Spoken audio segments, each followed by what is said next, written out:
გამარჯობათ. ესე იგი, ეს არის ჩვენი 175 ლარიანი საყელო. მოდით ნახოთ შიგნით რა გვიდევს ხუთში. ინსტრუქცია არის რა თქმა უნდა. თითო საყელო პულტი თავისი ანტენით.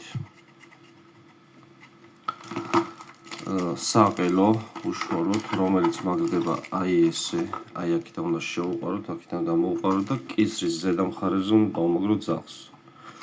აი ესე.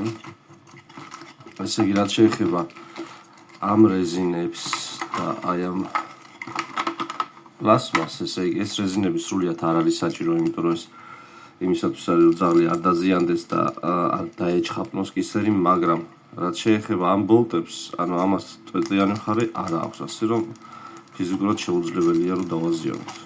ესე იგი, ჩვენ აქ ყუთში ვიყრია გრძელი ბოლტები და მოკლე ბოლტები. მოკლე ბოლტები არის მოკლებოწვიანი ძაღლებისთვის და გრძელი ბოლტები გრძელბეწვიანი ძაღლებისთვის. ეხლა არსებითი მნიშვნელობა ჩვენ არ ვაქვს, რომელიც დავაყენებთ. ესე იგი, ეს უნდა ჩავხრახნოთ ამაში.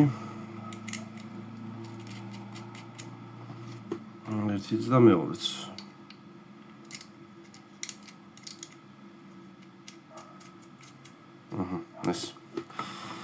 ესე იგი, მოყვება კიდე ესეთ სამაგრი პულტის და სატენი, რომელიც წერის ორივე ერთდროულად.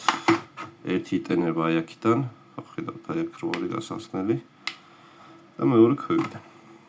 აი აქიდან. ესე იგი, რაც შეეხება თვითონ საყელოს. ერთხელ დავაჭერთ ჩართული არის და ძალიან ალაგ-ალაგ იციმციმებს. ერთხელ დავაჭერთ ცოტა გრძელი ხმით გამორთული არის. თუ კი დაგვეჭირა ცოტა დიდი ხანი და დაიწყო ესე ერწამს. აი დაიწყო ესე ციმციმი. აი ესე ციმციმი ხშირად წითლად. ესე იგი, ეს იწყებს დაპროგრამებას. არ იმას საქმეთ, არაფერს არ დააჭიროთ, მეც ერთხელ დააჭირეთ კიდე და გამოირთვება თავისით. ხელახლა ჩართავთ ეს შემდეგ.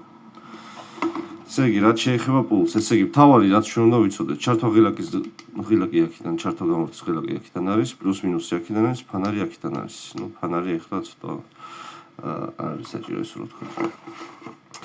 ესე იგი, რაც უნდა ვიცოდეთ ყველაზე მნიშვნელოვანი, რომ დენი, რომელსაც რო დააჭერთ და გვერდიდან დაარეგულირებთ სიმძლავრეს, 16 აქვს ამას, კი ბატონო.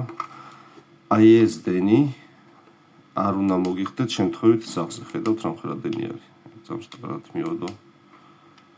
ეს ერთგვარი ნატურა არის, რომ გავსინჯოთ დენი მოდის, არ მოდის და პულტი მუშაობს, არ მუშაობს. ხედავთ რა მხრა დენი არის. ანუ ეს არ უნდა მოგიხდეთ არავითარ შემთხვევაში დიდი.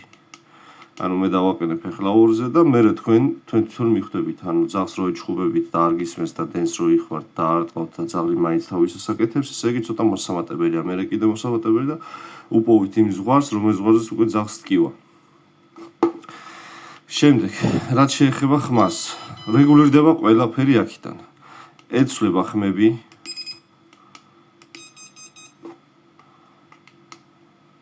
სხვადასხვა ხმა აქვს, რაც საკმაოდ კარგი არის, როცა ძაღლი არის ლეკობაში. პოულობთ ისეთ ხმას, რომელზეც უფრო მეტ ყურადღებას იჩენს ძაღლი და ჯერ იწყებთ, ანუ წესით და რიგით, როგორ კეთდება და კინოლოგები როგორ ხსნიან ამ ყველაფერს, რომ როდესაც ძაღლი, ნუ რაღაც საკეთებს, რაც არ გვინდა რომ გააკეთოს, ჩვენ ვაძლევთ ჯერ ხმას. ანუ ვაძლევთ ერთგვარ გაფრთხილებას. შემდეგ ვამატებთ ვიბრაციას. და სულ შემდეგ უკვე როცა უკვე გამოსავალი სიტუაცია, მე უკვე ხვაროთ დენს. აი ესე არის წესით და რიგით ამ პულტების. თუ მაგალითად პულტი გიგავიათ ხელში ძაღლს საყელო აგზეთ, არ ტყავთ და რეაგირება არ აქვს, ყოველ შემთხვევაში უნდა დახედოთ აი ამ ბოლო ღილაკს. ესე იგი, აქ ხატია ძაღლის თავი და ერთიანი. დააჭერთ ორიანი, დააჭერთ სამიანი. რისთვის არის ეს ღილაკი? რომ ერთი პულტით მართოთ სამი ძაღლი. ჩვენ სამი ძაღლი არ გვყავს, შესაბამისად მესამე და მეორე იმაზე ჩვენ საერთოდ რეაგირება არ გვექნება ჩვენ საყელოს. ხოლო და მხოლოდ დაკავშირებული არის ძაღლი ერთთან. აი ამ შემთხვევაში აი უყურეთ უკვე მუშაობს. всё, ამის მეტი პრინციპი არ არის არაფერი და მადლობა ყურადღებისთვის.